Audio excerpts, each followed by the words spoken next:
विषय आप नोट करिए। आज का विषय आप नोट कर सकते हैं।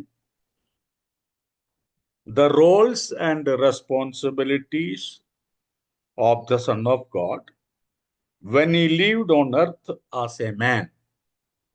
अंग्रेजी में एक बार कहूंगा, इसके बाद फिर हिंदी में उसका अनुवाद मैं करूंगा। The roles and responsibilities of the son of God when he lived on earth as a man. परमेश्वर के पुत्र की भूमिकाएं और जिम्मेदारियां जब वह एक मनुष्य के रूप में पृथ्वी पर रहता था।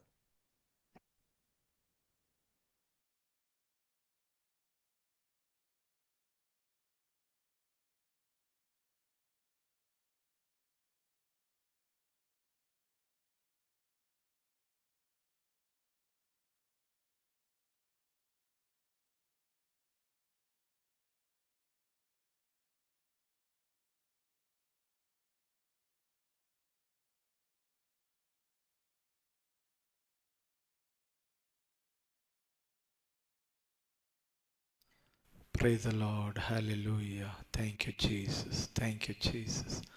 Hallelujah. Hallelujah. Hallelujah. Thank you, Master. Thank you, Master. Hallelujah. Praise the Lord. धन्यवाद राजा, धन्यवाद राजा, धन्यवाद राजा, धन्यवाद राजा. Thank you, Raja. Hallelujah. Hallelujah. Praise the Lord. ये मैथ्यू सर, आपके यहाँ का कोई प्रॉब्लम तो नहीं है, ये पूछ रहा है। नहीं नहीं, यहाँ रहता तो मेरा आवाज नहीं आता। हाँ, सबका चला जाता, लेकिन ये यहाँ से बैठ करके देख रहा हूँ, यहाँ कोई भी प्रॉब्लम नहीं है, नेटवर्क फुल आ रहा है। जी 40+ MBPS।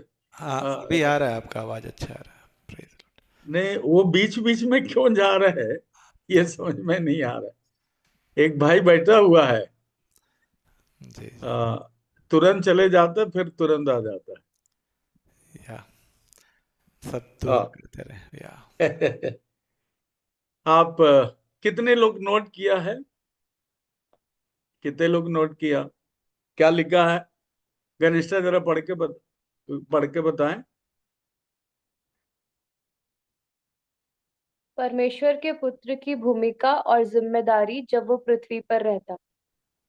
भूमिकाएं, एक से अधिक भूमिका है। भूमिकाएं, जिम्मेदारी नहीं, जिम्मेदारियां, रेस्पॉन्सिबिलिटीज, रोल्स एंड रेस्पॉन्सिबिलिटीज। कई सारी भूमिकाएं और जिम्मेदारियां जब वह एक मनुष्य के रूप में पृथ्वी पर रहता था, करना पड़ा। फिर से मैं एक बार और कह के इसके डिटेल में हम जाएं। परमेश्वर की पुत्र की भूमिकाएं और जिम्मेदारियां जब वह एक मनुष्य के रूप में पृथ्वी पर रहता था। इस विषय में प्रवेश करने के पहले आप लोग ध्यानपूर्वक सुनिएगा। पहला आदम, परमेश्वर का पहला सृष्टि है आदम। पहला आदम को परमेश्वर पिता ने पृथ्वी पर कई सारी भूमिकाओं को निभाने के लिए और साथ ही साथ कई सारी जिम्मेदारियां दिया था। आदम को परमेश्वर ने अपने हाथ से बनाया और परमेश्वर ने आदम को इस पृथ्वी पर रहकर निभाने के लिए कई सारी जिम्मेदारियां दिया था। लेकिन पहला मनुष्य आदम ने परमेश्वर की इच्छा को पूरा नहीं किया, या और परमेश्वर की इच्छा को जानने के बावजूद उसने पूरा नहीं किया। फिर से कह रहा हूं, पहला सृष्टि आदम, परमेश्वर ने जिम्मेवारियों के साथ उसको पृथ्वी पर रखा और उनसे आग्रह किया कि परमेश्वर की इच्छा जो परमेश्वर ने आदम पर प्रकट किया था, उन इच्छाओं को, उन जिम्मेवारियों को पूरा करने के लिए आदम से कहा गया। लेकिन आदम एक अट्टर फेल्यूर था, पूर्ण रूप से परमेश्वर को निराशित किया, अपना भूमिकाएं और जिम्मेदारियों को दरकिनार कर दिया और परमेश्वर की आज्ञाओं को अनसुनी कर दी। परमेश्वर की इच्छा को पूरा करना दूर, परमेश्वर की बातों को अनसुनी कर दिया। अनसुनी का अर्थ होता है सुनने के बावजूद ऐसा व्यवहार करना जैसा कभी सुने नहीं। परमेश्वर की बातों को उसने सुना, लेकिन व्यवहार कैसा किया? सुने नहीं। और परमेश्वर की इच्छाओं को दूर कर दिया और ठुकरा दिया। परमेश्वर मनुष्य की भाषा में कहे निराशित हुआ। तब से लेकर परमेश्वर एक ऐसा व्यक्ति को ढूंढ रहा था जो परमेश्वर की इच्छा को पृथ्वी पर पूरा करे। जब से आदम ने ठुकरा दिया, आदम ने परमेश्वर की इच्छा के बाहर चला गया, उन जिम्मेवारियों के निभाने से दूर हो गया, तब से परमेश्वर ने एक ऐसा व्यक्ति की खोज में था जिनके द्वारा पृथ्वी पर परमेश्वर की इच्छाओं को पूरा करे। कितने लोगों की समझ में आए? कितने लोगों की समझ में नहीं आया? दोबारा कहने की जरूरत नहीं है। घनिष्ठा, आपके समझ में आ रहा है? जी अंकल। सभी लोगों की समझ में आ रहे? जरा हाथ उठा करके दिखा दो कि आपकी समझ में आ रहे, ताकि मैं आगे बढ़ूं। अब परमेश्वर अपनी इच्छा को पूरा करने के लिए प्रभु यीशु मसीह को क्यों भेजा? किसने आग्रह किया? किसने कहा प्रभु यीशु मसीह को पृथ्वी पर चले जाओ? पिता, पुत्र, पवित्र आत्मा, तीनों में से कौन जाएगा? इस बात को समझने के लिए मैं आपको भजन संहिता 40 में ले जाऊंगा। 40वां भजन संहिता सब लोग निकालिएगा और प्रार्थना भी करते रहिएगा कि नेटवर्क न जाए। 40वां भजन संहिता 6 से लेकर के 10 तक हम पढ़ेंगे। सभी लोग निकालेंगे। भजन संहिता कौन सा अध्याय मैंने कहा? 40 का 6 से लेकर 10 पद तक। 10 तक। कोई आराम से पढ़े, सबकी समझ में आ जाए ऐसा पढ़े। मेल बलि और अन्न बलि से तू प्रसन्न नहीं होता। तूने मेरे कान खोदकर खोले हैं। होम बलि और पाप बलि तूने नहीं चाहा। तब मैंने कहा, देख मैं आया हूँ, क्योंकि पुस्तक में मेरे विषय ऐसा ही लिखा हुआ है।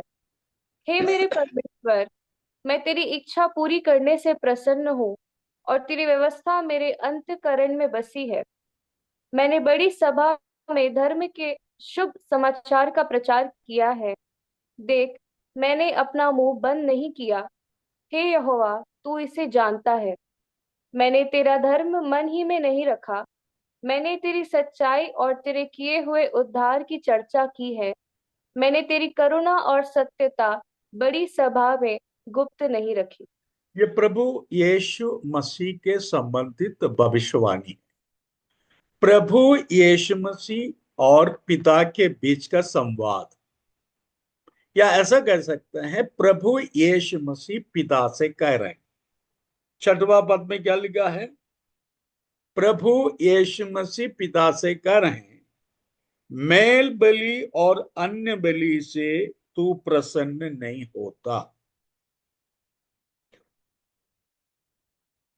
कितने बलि है पुराना नियम में? पुराना नियम में आपने कितने बलियों के बारे में सीखा?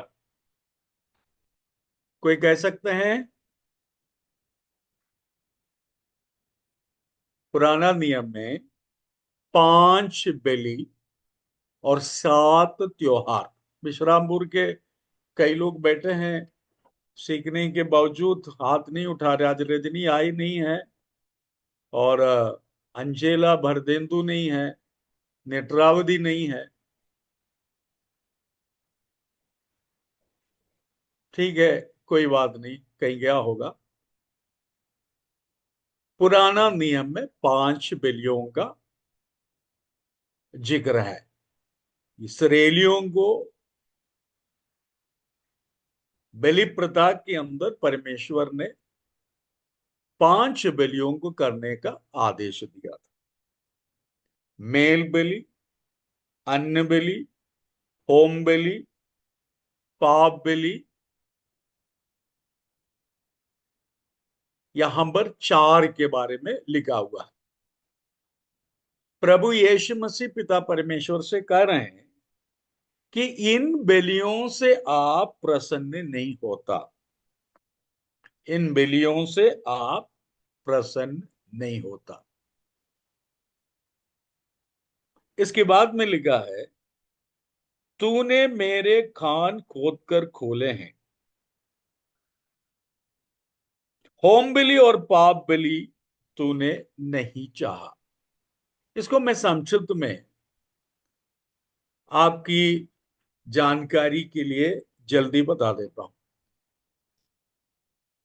ये बलि बलि बलि बलि, मेढ़ों का बलि, पशुओं का बलि, बहुत सारे जानवरों को हर साल बलि करते थे। लोग अपनी पाप से छुटकारा पाने के लिए, लोग अपनी पाप को ढांपने के लिए, परमेश्वर के सन्मुख धर्मी ठहराने के लिए लोग बलि के ऊपर बलि चढ़ाया जाता था। अब परमेश्वर की इच्छा बलि पर नहीं है। लोग इस बात को समझ नहीं पा रहा था।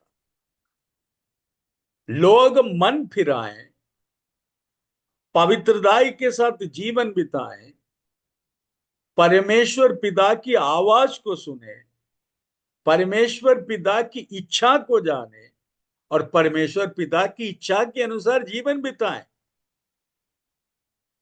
मनुष्य का सृष्टि परमेश्वर ने इस आग्रह के साथ किया था, जैसा परमेश्वर है वैसे ही उनकी सृष्टि मनुष्य पृथ्वी पर व्यवहार भी करे। क्योंकि परमेश्वर ने मनुष्य को अपने स्वरूप और अपने समानता में बनाया था, और पृथ्वी में परमेश्वर ऐसे चाहते थे जैसे स्वर्ग में होता है। लेकिन मनुष्य पाप करने के कारण कुछ साल के लिए परमेश्वर ने यह अनुमति दे दी कि आप बलि चढ़ाएं, क्योंकि पाप का मजदूरी मृत्यु है। मृत्यु के बदले मृत्यु। प्राण लहू में रहता है, लहू बहाए बिना छुटकारा नहीं है। यह परमेश्वर का नियम है।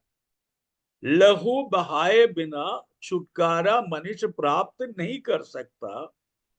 इसी कारण बलि प्रथा आरंभ किया था, लेकिन ऊब गया। मनुष्य सुधरा नहीं है।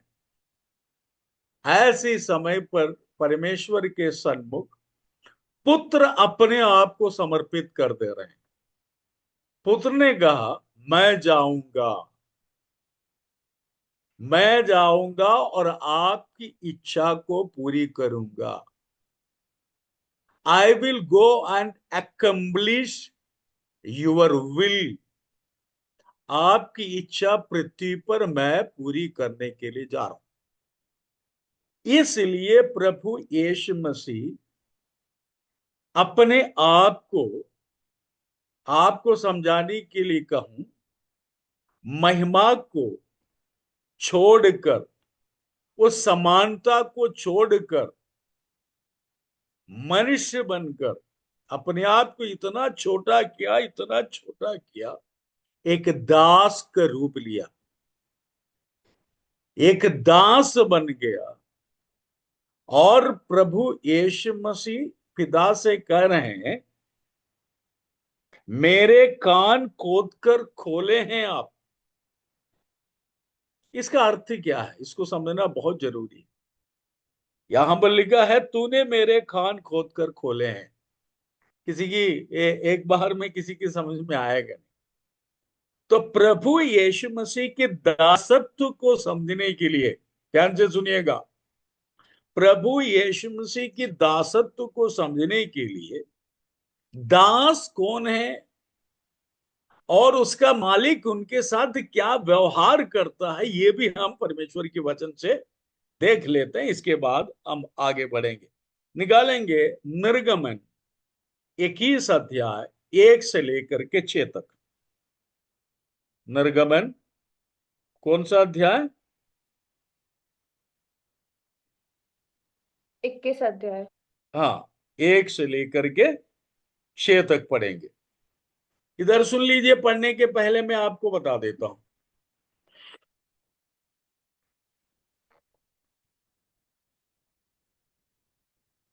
जब पुराना नियम हम पढ़ते हैं, बहुत से गुलामों के बारे में लिखा है।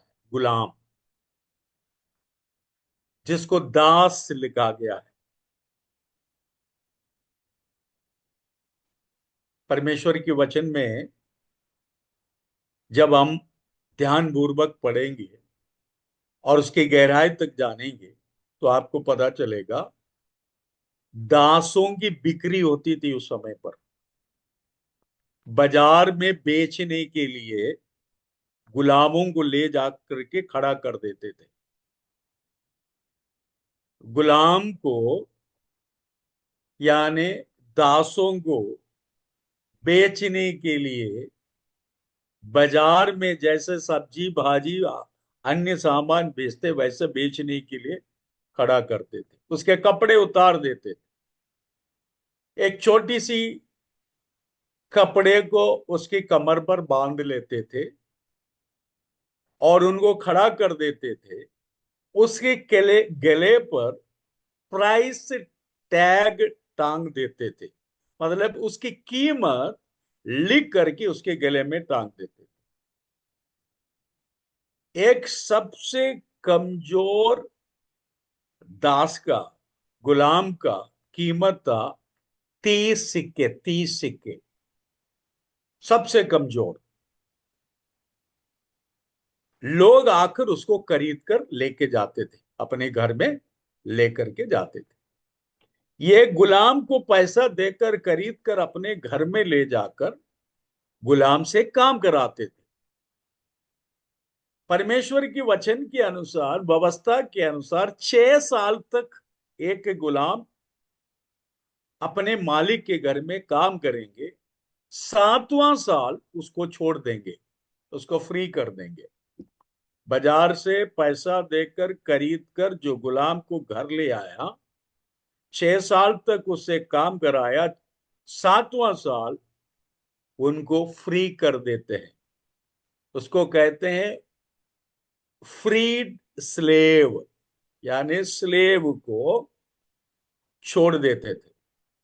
लेकिन कुछ ऐसे स्लेव होता था कि 7 साल के बाद जब उनसे कहा जाता था कि आप चले जाओ, लेकिन वो जाते नहीं थे।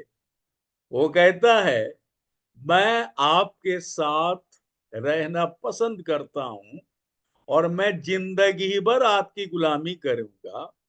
मैं एक दास हूं और आपके घराने के साथ मेरी ऐसी घनिष्ठता हो गई है, मुझे कुछ भी नहीं चाहिए, मैं आपसे कुछ भी नहीं मांगूंगा, और मेरी इच्छा नहीं आपकी इच्छा मेरा जीवन में पूरा हो जाए, इसलिए मैं आपके साथ ही रहना चाहता हूं।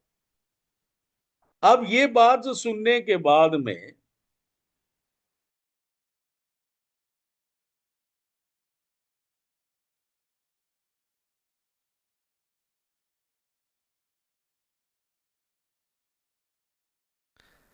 Hallelujah, praise the Lord, praise the Lord, hallelujah. प्रार्थना करते रहें। Hallelujah, thank you master, thank you master, thank you master. Hallelujah, धन्यवाद राजा, धन्यवाद राजा। सब प्रार्थना करते रहें। आज नेटवर्क का कुछ प्रॉब्लम है, हम सब लोग प्रार्थना करते रहें। जल्दी से प्रभु के दास हमारे साथ जुड़ेंगे।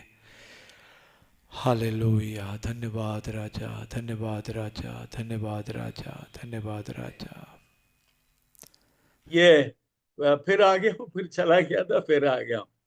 सो उसका कान को छेद देता था, उसका कान को छेद देता था।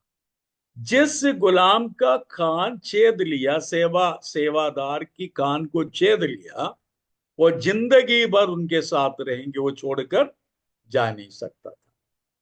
प्रभु यीशु मसीह कह रहे हैं, मैं भी आपका दास हूं और मैं आपकी इच्छा को पूरा करूंगा, मेरी कोई इच्छा नहीं है। हालेलुया।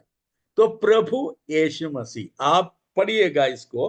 अब निर्गमन 21 अध्याय 1 से लेकर के 6 तक थोड़ा सा जल्दी से पढ़ लीजिए बेटा, क्योंकि बाइबल को पढ़ना बहुत जरूरी है और आपको ध्यान पूर्वक इसको सुनना और देखना भी अनिवार्य है। पढ़ते जाएंगे। फिर जो नियम तुझे उसको उनको समझाने हैं वे ये है, जब तुम कोई इब्री दास मोल लो तो वह 6 वर्ष तक सेवा करता रहे और 7वें वर्ष स्वतंत्र होकर सेंत में चला जाए। यदि वह अकेला आया हो तो अकेला ही चला जाए, और यदि पत्नी सहित आया हो तो उसके साथ उसकी पत्नी भी चली जाए। यदि उसके स्वामी ने उसको पत्नी दी हो तो उससे उसके बेटे और बेटियां उत्पन्न हुए हो तो उसकी पत्नी और बालक उस स्वामी के ही रहे और वह अकेला चला जाए। परंतु यदि वह दास दृढ़ता से कहे, मैं अपने स्वामी और अपनी पत्नी और बालकों से प्रेम रखता हूँ, इसलिए मैं स्वतंत्र होकर नहीं जाऊंगा, तो उसका स्वामी उसको परमेश्वर के पास ले चले, फिर उसको द्वार के किवाड़ या बाजू के पास ले जाकर उसके कान में सुतारी से छेद करे, तब वह सदा उसकी सेवा करता रहे। सदा उसकी सेवा करते रहें। यही चीज आपने भजन संहिता 40वां अध्याय 6 से आपने पढ़ा। ये बात आपको जानना बहुत जरूरी है।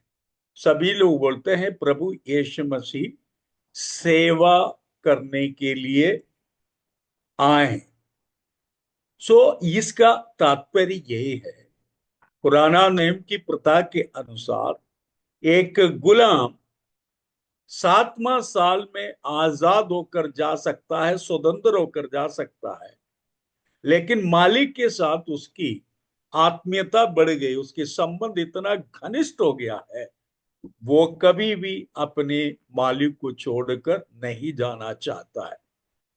इसी प्रकार प्रभु यीशु मसीह परमेश्वर होने के बावजूद, परमेश्वर का पुत्र होने के बावजूद, पिताजी की इच्छा को पूरा करने के लिए स्वर्ग को छोड़कर पृथ्वी पर मनुष्य बनकर आए और अपने आप को इतना दीन किया, इतना दीन किया, दास का रूप धारण किया और क्रूस के मृत्यु भी सह लिया।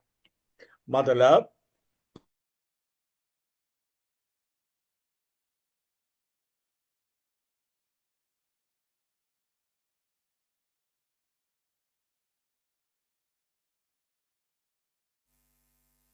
Praise the Lord. Hallelujah. Hallelujah. Hallelujah. धन्यवाद। सब प्रार्थना करते रहे। Praise the Lord. Hallelujah.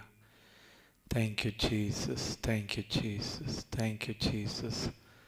पिताजी, हम आपकी स्तुति करते हैं, तेरे वचनों के लिए धन्यवाद देते हैं। Praise the Lord. Hallelujah. Hallelujah. धन्यवाद राजा, धन्यवाद राजा, धन्यवाद राजा। सब प्रार्थना करते रहे, प्रभु की उपस्थिति में रहे। Praise the Lord. Hallelujah. Amen. Amen. Matthew sir, एक काम करता हूं, आज मैं इसको समाप्त कर देता हूं यहाँ पर, और इसको मैं आगे बताऊंगा। अभी एक इंजीनियर यहाँ पर बैठे हैं, वो देख लिया है कि यहाँ पर क्या प्रॉब्लम है, मैं इसे ठीक करा देता हूँ। अगर हो गया तो फिर मैं जुड़ूंगा, अदरवाइज आप लोग मेरे लिए भी प्रार्थना करिए, ये समस्या आज दूर होना चाहिए। नहीं नहीं, आप कंटिन्यू कीजिए, जैसा भी है चलने दीजिए। या नहीं, ये बार बार जा रहा है ना। चलिए, कुछ रेफरेंसेस मैं जल्दी जल्दी पढ़ लेता हूँ। मुझे भी बहुत दुख लग रहा है, जो तैयारी के साथ आप लोग इतने इंतजार में बैठे हैं। मैं भी प्रार्थना के साथ बहुत तैयारी करना पड़ता है। परमेश्वर की वचन ऐसे नहीं बोल सकते हैं आप, समय बिताना पड़ता है, और एक एक घड़ी को जोड़ना पड़ता है, एक घड़ी को ढूंढना पड़ता है, काफी प्रयास करना पड़ता है। पवित्र आत्मा की सहायता के बिना कुछ नहीं कर सकते हैं। आप तक पहुंचाने की मैं प्रयास कर रहा हूं, लेकिन शत्रु बहुत सारे अड़चनों को बीच में ला रहे हैं, और हो सकता है कि मेरी कमी हो। तो आप लोग प्रार्थना करिए, ये कमियों को दूर करें, और बड़ी सच्चाई के साथ इस वचन को आप तक पहुंचे, क्योंकि आप लोग वचन के भूखे हैं। वैसे मैं भी वचन का भूखा हूं, मैं भी परमेश्वर के वचन को बहुत गहराई से सीखना चाहता हूं। चलिए, एक एक करके हम बताएं। लोग ये सोचने लगते हैं केवल प्रभु यीशु मसीह क्रूस की मृत्यु को सहने के लिए आए थे। मैं आपको एक बात बता देता हूं, यदि प्रभु यीशु मसीह का केवल एक ही एक कार्य था, क्रूस का मृत्यु, तो प्रभु यीशु मसीह आराम से जीवन बिता सकता था। 33.5 साल उम्र के पहले प्रभु यीशु मसीह जितना मस्ती कर सकता था, कर सकता था। प्रभु यीशु मसीह जो कुछ भी अपनी इच्छा है वो पूरा कर सकता था, अपनी इच्छा को पूरा कर सकता था। 33.5वां साल में आकर पिताजी को बोल सकते हैं, अब टाइम हो गया, मुझ पर क्रूस को चढ़ा दो। ये गलत धारणा है मनुष्य का। लोगों का प्रचार में भी यही चीज आता है, प्रभु यीशु मसीह आपके लिए क्रूस का मृत्यु को सहने के लिए आए थे। केवल आपके लिए क्रूस के मृत्यु को सहने भर के लिए नहीं आए थे। आगे चल करके आपको मैं आज कम से कम 3-4 रेफरेंसेस आपको देता हूं, आप जल्दी जल्दी नोट करके उसको पढ़िएगा। आपको पता चलेगा प्रभु यीशु मसीह पृथ्वी पर किन किन कार्य करने के लिए, या प्रभु यीशु मसीह को कौन सी ऐसी जिम्मेदारियां दिया था जो पृथ्वी पर करके कहना करना था, पूरा करना था। Number 1, to accomplish the father's will, मतलब पिताजी की इच्छा को पूरा करना। निकालेंगे, पहले आप नोट कर लीजिए, लूका 2:49। लिख लिया तो हाथ उठा के दिखाइएगा। लूका 2 अध्याय का 49वां पद, योहन्ना 4 अध्याय का 34वां पद, इसके बाद लूका 22 अध्याय का 42वां पद। फिर से मैं आपको कह रहा हूं, to accomplish the father's will, पिताजी की इच्छा पृथ्वी पर पूरा करने के लिए प्रभु यीशु मसीह धरती पर मानव जन्म लिया था। आप लिख के रखिएगा, स्वर्ग का परमेश्वर पृथ्वी पर मानव जन्म इसलिए लिया था, पिता परमेश्वर का इच्छा जो आदम ने पूरा नहीं किया था, वो इच्छा स्वयं परमेश्वर के पुत्र पृथ्वी पर पूरा करें। उदाहरण, लूका दूसरा अध्याय का 49वां पद। कनिष्ठ निकालें, लूका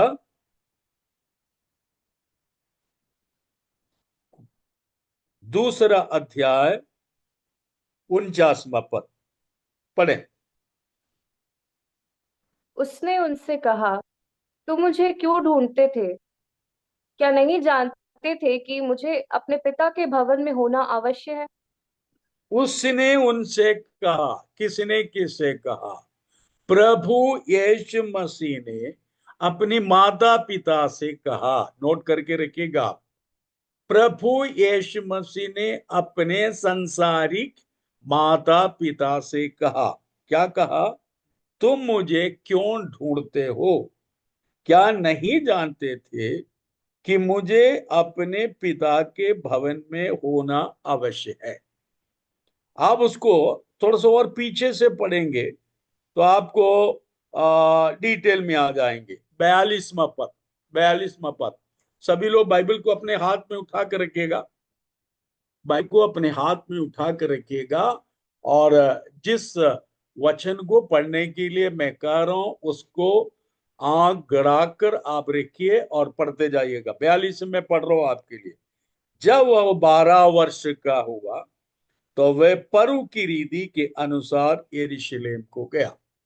प्रभु यीशु मसीह 12 साल की उम्र में अपने माता पिता और अन्य रिश्तेदारों के साथ में यरूशलेम मंदिर में पर्व मनाने के लिए पहुंचा। ये डेट आप नोट करके रखिएगा, उम्र को आप नोट करके रखिएगा। प्रभु यीशु मसीह 12 साल की उम्र में कहां पर पहुंचा? अपने माता पिता के साथ में यरूशलेम मंदिर में पहुंचा। 43वां पद। और जब वे उन दिनों को पूरा करके लौटने लगे तो वह लड़का यीशु यरूशलेम में रह गया और यह उसके माता पिता नहीं जानते थे। भीड़ भाड़ था यरूशलेम मंदिर में, पूरे आ, आ, लोग वहां पर उत्सव मनाने के लिए आते थे। इस बीच में प्रभु यीशु मसीह का खो जाना, माता पिता की भाषा में यीशु मसीह खो गया, पता नहीं चला। लेकिन यीशु मसीह कहां पर थे? यीशु मसीह कहां पर थे? यरूशलेम मंदिर में बैठकर। आप आप देखिएगा 46वां पद। 3 दिन के बाद उन्होंने उसे मंदिर में उपदेशकों के बीच में बैठे और उनकी सुनते और उनके प्रश्न करते हुए पाया। मतलब उत्सव पूरा होने के पश्चात माता पिता अपनी घर की ओर जा रहे थे, नासरत की ओर वापस जा रहे थे। भीड़ भाड़ में इसने ध्यान नहीं दिया प्रभु यीशु मसीह साथ में है कि नहीं। 3 दिन के बाद में जब पलट के देखा प्रभु यीशु मसीह साथ में नहीं है, यह परेशान होने लगा। तो माता पिता लौट कर यरूशलेम मंदिर पहुंचा, यीशु मसीह को ढूंढते हुए। देखा प्रभु यीशु मसीह मंदिर में उपदेशकों के बीच में बैठे, उनकी सुनते और उनसे प्रश्न करते हुए पाया। प्रभु यीशु मसीह उपदेशकों से प्रश्न कर रहा था। इसका संदर्भ दूसरा में और किसी दिन ये क्या पूछ रहा था आपको बता देंगे। तो ये प्रभु यीशु मसीह को ये देखकर 48वें पद में लिखा है, वे उससे देखकर चकित हुए। कौन? प्रभु यीशु मसीह की माता पिता प्रभु यीशु मसीह को यरूशलेम मंदिर में बहस करते हुए, सवाल करते हुए देखा। तो उसकी माता ने उससे कहा, हे पुत्र, तूने हमसे क्यों ऐसा व्यवहार किया? देख, तेरा पिता और मैं कुड़ते हुए तुझे ढूंढते थे। साधारण सी बात है, 12 साल का लड़का है, इतने भीड़ भाड़ में ये सोचने लगा कि गुम हो गया, है ना। उसको ढूंढ रहे थे, लेकिन प्रभु यीशु मसीह गुम नहीं हुआ था। प्रभु यीशु मसीह एक परीक्षा दे रहा था। मैं आपको बताऊंगा ये प्रभु यीशु मसीह कहां तक पढ़ा लिखा है, ये भी आपको किसी दिन जानकारी के लिए मैं बता दूंगा। ये एग्जाम पास कर रहा था प्रभु यीशु मसीह। अब यहाँ करके पूछे कि आप लोग क्या कर रहे हो, तो उसने उससे कहा, तुम मुझे क्यों ढूंढते हो? 12 साल की उम्र में प्रभु यीशु मसीह अपनी पेरेंट्स से पूछता है, तो मुझे क्यों ढूंढते हो? क्या नहीं जानते थे कि मुझे अपने पिता के भवन में होना अवश्य है, अवश्य है। और 51 पद को आप देख लीजिएगा। तब वह उनके साथ गया और नासरत में आया और उनके वश में रहा, और उनकी माता ने ये सब बातें अपने मन में रखी। इसको इसको ध्यान पूर्वक, जितने पढ़े लिखे लोग हैं, जो भी पढ़े भी नहीं हो, ये नोट करके रखिएगा। 12 साल की उम्र से लेकर 30 साल की उम्र तक प्रभु यीशु मसीह अपने घर गृहस्थी संभाल रहे थे। आप इसको लिख करके रखिएगा। मैं क्यों ऐसा कह रहा हूं आपको? 12 साल की उम्र से लेकर 30 साल की उम्र तक प्रभु यीशु मसीह नासरत में अपने परिवार के साथ घर गृहस्थी कामकाज कर रहे थे। मैं जोर क्यों दे रहा हूं आपको मालूम? कई किताबें ऐसी छपी है कि 12 साल के बाद प्रभु यीशु मसीह घर छोड़कर चला गया। कई किताबें हैं। और घूमते घूमते कश्मीर आया, और कश्मीर में बोलना भी ठीक नहीं है, कश्मीर में शादी किया। और वहां पर इतना नौटंकी लोग ऐसी ऐसी कहानियां लिखता है। और कई लोग बोलता है इंडिया में घूम रहे थे, कोई बोलता है फलानी जगह पर घूम रहे थे। इनके पास बोलता पुख्ता सबूत है। लेकिन जीवित परमेश्वर की जीवित कलाम बताता है, एक जिम्मेवार बेटे होने के नाते प्रभु यीशु मसीह अपने माता पिता के साथ गृहस्थी का काम कर रहा था। इसलिए बार बार कहते हैं, आपकी तकलीफ को जानने के लिए प्रभु यीशु मसीह को कोई दिक्कत नहीं होगी। भूख को समझने के लिए प्रभु यीशु मसीह को आपको बताने की जरूरत नहीं है। नींद के बारे में यीशु मसीह से आपको सीखना चाहिए। थकावट आपको जो होती है, प्रभु यीशु मसीह उस थकावट को समझ पाते हैं। तंगी हालात को प्रभु यीशु मसीह अच्छे से समझते हैं।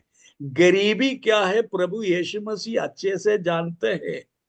कामकाज क्या होता है, मजदूरी क्या होती है, प्रभु यीशु मसीह अच्छे से जानते हैं। कहने का तात्पर्य यही है,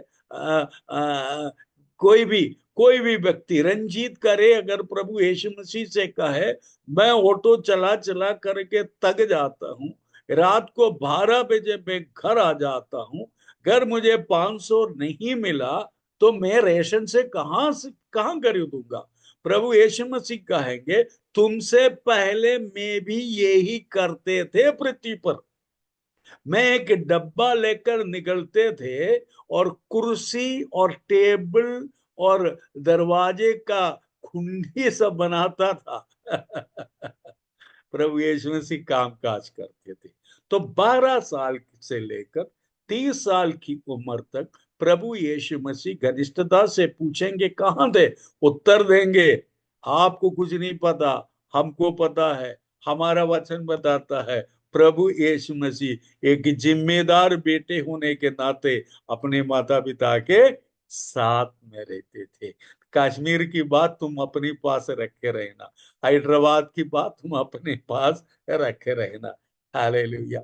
मैं आपको एक बात बता दूं, इस महीने में कई लोग आपके पास आएंगे, कई लोग डिंडोरी पीटेंगे, कई लोग फड़ाका फोड़ेंगे। उनसे धीरे से पूछ लेना, जानते हो प्रभु यीशु मसीह पृथ्वी में क्यों आए थे? वो छूट जाएंगे, बता नहीं पाएंगे। ये आपको सुसमाचार सुनाने का, ईसाइयों तक पहुंचने का अच्छा दिन है। मसीह कहने वाले लोग बहुत सारे इन बातों को नहीं जानते हैं। तो पहला, प्रभु यीशु मसीह अपनी पिताजी की इच्छा को पृथ्वी पर पूरा करने के लिए आए थे। 3 वचन मैंने आपको दिया। लूका 2 अध्याय 49वां पद, यूहन्ना 4 अध्याय 34वां पद, लूका 22 अध्याय लूका 22 अध्याय उसका 42वां 22 अध्याय का 42वां पद आपने पढ़ा। इसके बाद the son manifested the father, यूहन्ना 1 अध्याय का 18वां पद, यूहन्ना 1 अध्याय उसका 18वां पद, यूहन्ना 1 अध्याय 18वां पद में लिखा है, परमेश्वर को किसी ने कभी नहीं देखा, एकलौता पुत्र जो पिता की गोद में है उसने उसे प्रकट किया। अर्थात प्रभु यीशु मसीह इस पृथ्वी पर पिताजी को प्रकट करने के लिए आए थे, मैनिफेस्ट करने के लिए आए थे। पिता को किसी ने नहीं देखा, पिताजी को किसी ने नहीं देखा, एकलौता पुत्र जो पिता की गोद में है उसी ने उसे प्रकट किया। तो आप बताइएगा, प्रभु यीशु मसीह पृथ्वी पर क्यों आया? प्रभु यीशु मसीह पिता को पृथ्वी पर प्रकट करने के लिए आए थे।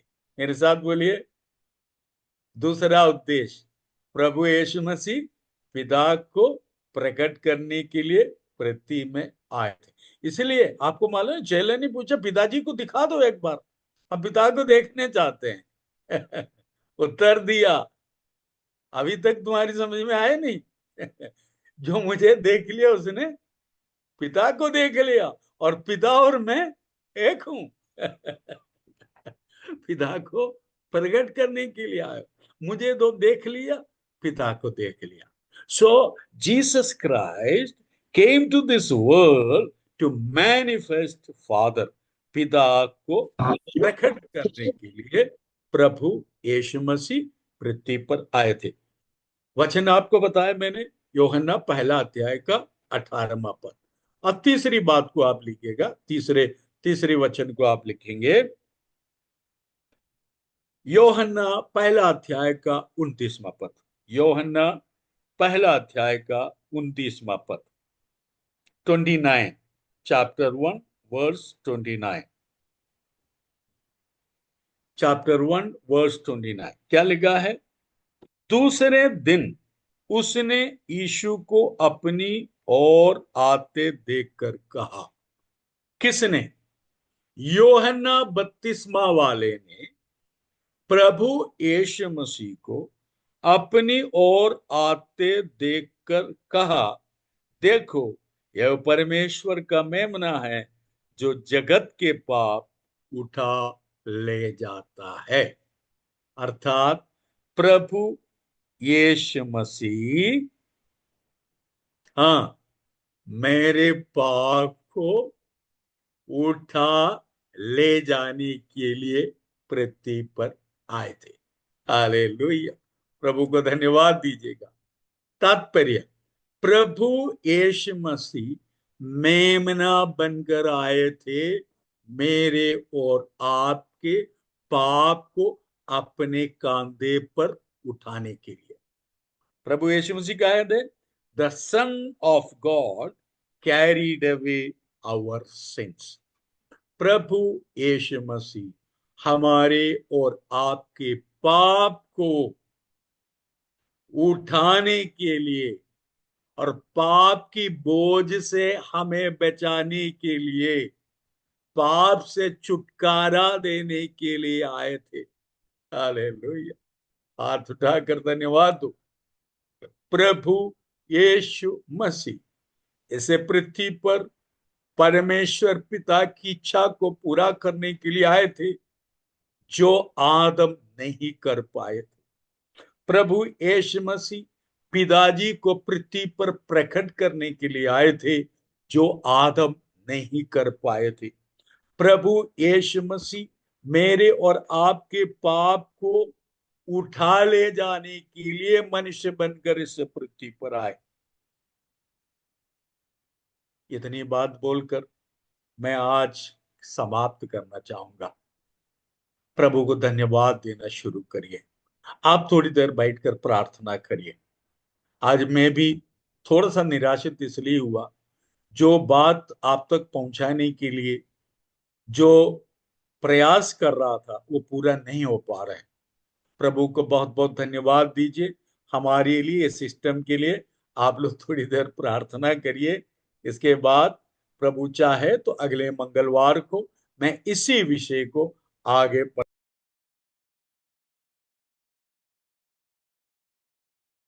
Praise the Lord. Hallelujah. Thank you.